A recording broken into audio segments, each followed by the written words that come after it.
ең керекті, ең маңызды бөлме менің гигиеналық шаралар жасайтын бөлмем, яғни әжетханам.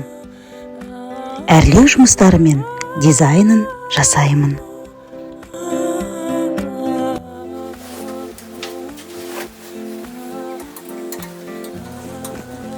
Осы алма ағашы биыл бір алма салды, біреу ғана, жалғыз алма. Айналайын алтын алма, менің алма. Әрі әдемі, әрі ыңғайлы болды. Арнаға өтіп, толық нұсқасын қараңыз, шабыттаныңыз, өзіңізге жаңа идеялар алыңыз. Әр бөлменің әрлеу жұмыстарын аяқтағанда, осылай қуанышымды жасыра алмай, шаттанып, билеп жіберемін.